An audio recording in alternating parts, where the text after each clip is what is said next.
getting ready. Thanks God, it's Friday. Another good opportunity to talk digital. Today, our journey goes again to Mallorca, this beautiful island in the Mediterranean, and I'm very jealous that I'm only virtually there. We will visit two energetic entrepreneurs you already can see on the screen. Welcome, Bettina. Welcome, Kim. Nice to meet you virtually on this channel. Thank you, sir. Thank you. And thank you for making it possible. Would you like to introduce yourself to our viewers a little bit? Yes, of course. Yes, of course. This is Bettina, my wife for more than 25 years, and I am Kim, and together we are, as you can see in the background, in sunny Seine, Mallorca. We are entrepreneurs, and the latest project we did in Denmark before we moved down to Mallorca was like 15 kilometers out of Copenhagen. You see on the screen the house in winter and autumn. This was the place we ran until we decided we need a new chapter, a positive change of life, and then we moved to where you can see where we are sitting now in Mallorca. Right? Very nice place, and indeed. The big question for me is why Mallorca? Of course, I can easily understand living in Central Europe that you might not be totally happy with the weather conditions in that part of the world. But why Mallorca? Was there a specific reason? All our life, we have enjoyed being on islands. We were born on an island in Denmark. We lived on an island in Denmark. The best holidays were on islands. The honeymoon was on an island. Everything was on an island. And after some holidays here on this beautiful island, it was starting to be difficult to go back to Denmark. All the time we wanted to stay because here we have the mountains, we have different nationalities, beaches, and the weather on the island in Denmark from October to April is very different from here. We have at the moment, we have springtime and we have Barcelona very nearby. So we don't really feel that we are living on an island. It has a sufficient size, and Barcelona and flights, normally you can go to wherever you want in the world. Well, that's indeed, that increases my jealousness. Okay, yeah, I understand very much. One of the things that went to my mind when I heard that you are originally from Denmark is, do you miss the Nordic food, which is very specific? Some of it. But we are very good to make food at home if we miss some old traditional cooking. But for sure, there are ingredients. It's natural because it's natural for us to look for some of the ingredients from Denmark because we cannot find them here. And So I think good food and very good drinks, good wine, and music is important for our life. So if some of this is something we miss, it's natural to add it. You could that is the philosophy. If anything is missing, then either bring it down or make it down here. But Mallorca has totally changed, as you probably also know, that this is now an island with 200,000 EU citizens living here permanently or on part-time, mixed together with a lot of Spanish and Mallorquin people. So it's a good mix of everything. So it's not like you miss anything really. But if you do, then either just get it here or make it yourself. that's a good keyword because, of course, we would like to talk about Mallorca in particular. Yeah. One of the things Mallorca is quite famous for is its startup culture. We had several talks with energetic startup companies founded in Mallorca. Do you consider Mallorca as a kind of Petri ball for entrepreneurs? As what? We just had a seldom guests flying over, so we had some airplane noise in the background. What was your question again, sir? Do you consider the specific environment of Mallorca as a kind of breeder for entrepreneurs? Yes, you can definitely feel that many of the people coming down has more or less the same philosophy for life as we did. Many people either continue their business here or they start up something new. So many of the people wanted a positive change in life. And this is what more or less connects many of us, that we are still entrepreneurs. And we are so many of these kind of people from all over. So of course, with 1.2 million people in total, half of the local population has what they call sufficient amount of money.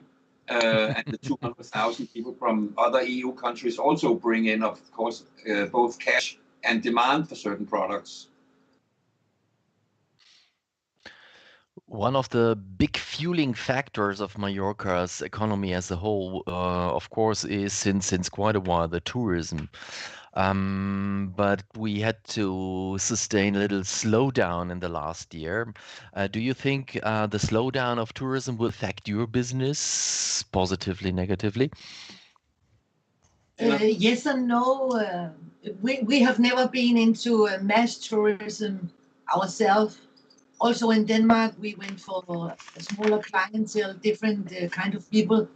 And I think actually what we saw last summer in Mallorca was new organic farmers. So many good things are happening here now, and you have more space on the beach. I think it can be an advantage for our business, especially. But also for Mallorca itself, that in 2019, approximately 15 million people came, mainly in the summer, crowded the beaches and the roads. So Mallorca is now working on a solution where they can spread it out over a longer period, probably 12 months, and perhaps not go for the numbers alone, as of the quantity, but more the quality. And if Mallorca succeeds in this, it's very easy access from almost any European. And if they succeed in this, Mallorca has a strong 2.0 future, even though that they will not get the high numbers back as they did before 2019. But if they have higher quality that requires more staff, then the island will thrive. And also now it's almost all over easy with the internet on the island, no matter where you are. So we see more and more people coming here to work remote from different countries. Oh, yeah. And the winter, autumn, and spring in Mallorca is very friendly. You meet outside and different nationalities. I think it's a perfect place to do something like that. That's the impression I also get, yeah. And when I was the last time in Mallorca, I was always wondering that people with rented cars, which are much too big for them, drive through streets which they don't know. So I was really thinking if this fits for the future, yeah. But on the other hand, yeah, of course, we have now a lot of energetic entrepreneurs there. On the other hand, yeah, let's talk about the connection to the rest of the world. One of the big things is, of course, e-commerce. Many retailers around the world, of course, sustained the situation in the last month by entering in the world of e-commerce. What are your experiences with e-commerce? It's different here. Many companies don't have a website. So for them to make a web shop, it was very difficult. And also they like cash and they don't like tax and they don't like Mehrwertsteuer either, or whatever we call it. So how to make a web shop is the question for most of them, to make a web shop where the client pay with cash. So it's different, but some companies did very well on this with different way of payments. But it's interesting to see because they are so much behind from Denmark, where everybody have a web shop, and here it's not the same. We are not 2021 with web shops and e-commerce here. No, but then again also that many of the farmers, of the local farmers, starting making production and selling their products. So even Mallorca has had a lot of increase in local produced products, being the farmer products that they were able to deliver. So even here, as Bettina also said, even here it's of course also not kind of exploding, and not only Amazon, but also smaller players, of course. And this is very good. And we also focus a lot on the e-commerce with many of the products we are selling. But it's interesting to see because it's like a virgin island on this that is growing, and you can see the difference week by week now. It's really nice to see. I guess that was what I was thinking for, because of course many people coming back from the island were glittering in their eyes, have had glitters in their eyes because of the fruits, really tasty oranges, whatever food stuff, and e-commerce offers us the opportunity to even have the same stuff around the world, basically. So that should be a great chance for any farmer, any producer of any kind of products on the island, is it? Yeah, absolutely. Yes, but it was like last year. The problem was to have enough people working on the farms, and then to start making a web shop. Everything was so different last year, and this year it will be different in a new good way. But it's just interesting to see how people now help each other to make a web shop, to make a homepage. Yesterday there was a big discussion about the SEO because someone was asking for help for a web design, and some other people comment, forget about the website if you don't have the right people to help the SEO. So it's all new, and people are open-minded, ready to help, but you also have to find the right people and connect. It's interesting, and it could be a good market to do a business. And there is also a very good infrastructure for the transportation of the island, and the price is reasonable. So we are quite successful, and many new people and old businesses as well is getting more and more popular online as well. So there is also here a huge market for this. As I said, the transport cost is very reasonable once you are on the island. It's more the transport from mainland that is a little bit more expensive. Yeah. Okay, that are very good conditions to start up and yeah, even e-commerce economy. Yeah, I think it's very similar to what we call the Silicon Valley effect, because so many knowledge people, so many energetic entrepreneurs, and the perfect logistic come together. Then of course this is an exploding business. Yeah. Yes. One thing you already touched is well, one question is how to produce. The next question is how to build up an online shop, whatever e-commerce activities. And the third thing is, how do your customers get known of you? I saw your Instagram presence. That was really nice. What are your tips, or what are your experiences with the social media? Do they replace the classic advertisement, the TV advertisement, and so forth? I can say don't do what we did. But that's for sure. But I have some issues with the homepage now with the SEO, so I think it will be up and running everything next week. But because they don't have a homepage, it's difficult for them to stop the classic advertising. And only do it on Facebook is also not so easy, because if you want to sell something to a man, not all men here are good on social media. It's a lot of women who spend time on social media, unless it's a man who wants to buy a car. So it's different, and it's coming, but now for small businesses, it's too expensive to spend a lot of money on AdWords and social media and continue the old classic advertising. And they still have nice newspapers and magazines and the radios. Okay. And the radios do a lot of things here. And they have local television programs where they also do a lot of things, actually. So I think it's now a combination, and more will use Instagram and maybe also LinkedIn in the future, but that's more for business network like your group and other groups. It will come step by step. But also on Mallorca, a reasonable size island, around 1 million people living here. It has a lot of good influencers and bloggers and communities. So actually it's more easy to reach everybody this 1 million people than it is, for instance, to reach 1 million people in Germany. Yeah, it's a different way. So there is some advantages about the communities that we have on the island. So once you do well and you have a good reputation, then very fast everybody knows it. And that's the positive thing about being on this island.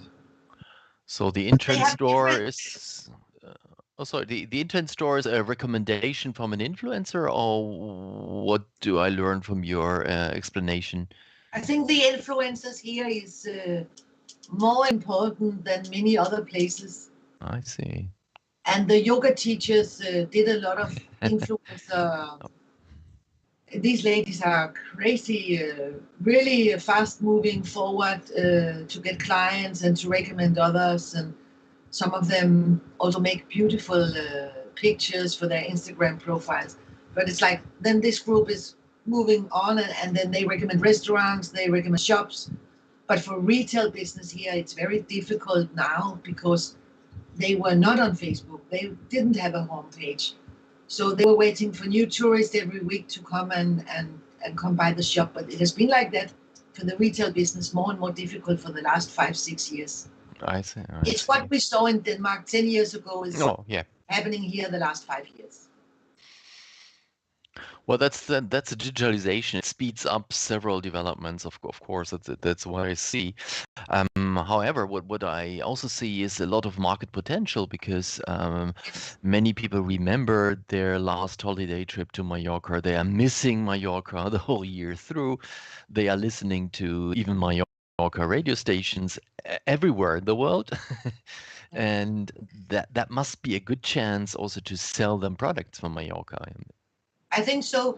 True. I think so. And I also see more and more producers of porcelain, clothes, linen, a lot of furniture, local producers we now see in a different way because then the shoemaker, we see them now in a different way and we share in a new way. I think we are in a good time now. Positive way, the optimistic way. I like that. That's an entrepreneur, yeah. If we take, let's say, someone who approaches you, who has the idea of selling something or producing some things and to sell it to the Mallorca fan community around the world, what would be your suggestions? How should this person operate? Who shall this person approach? What are the measures this person should take? If it's a person who wants to come here and do business from the island or to the island or from the island, of course, it's the most beautiful place in the world. So that's and I think to find the right account. Call us and connections. It's about having the right connections, the accountant. There are many things if you come from the outside that you really have to learn. It's not only 2,500 kilometers from Copenhagen. Mentality, business policy, how they operate, insurance, who you can trust, what to do, how to do. So there are many things. It's not an easy trick. We spent a lot of time in the beginning not having the best advice and advisors around. So this you really have to navigate in. And as we have done now, we have hooked up with some local ones in order to move stronger forward and not being only Bettina and I, but working together with local ones as well. But I think time is what is most important is to have the time to invest. Because it is different. Even though we have been here for 14 years before we moved here, and we lived here part-time for 3 years. To be here full-time, we still learn every day. It's only 3 hours away from Germany and Denmark, but it's a different system. And just to say, to make an error for us, because we choose the wrong way to do it. We spent maybe, 8 weeks or something. In Denmark, it takes 8 minutes. 8 minutes to make an SL on the computer. But here you have to go to the lawyer and blah, blah, blah. The notary. And the notary and back to the notary and in and out with a smile and have the time to wait. And then after that, you start applying for the license to do what you want to do. And to get a license here can take you 1 year, half a year, or you never know. So time it's very important to bring time and not get stressed in the period where you wait for the answers. Oh, you gotta be a little patient. Yeah. Well, but Very that sounds, healthy. to me, it sounds very good. So you have to, so first of all, the good news for our for our viewers is there are help. You offer them help if they want to do so. And secondly, the environment where patience is golden is waiting for them.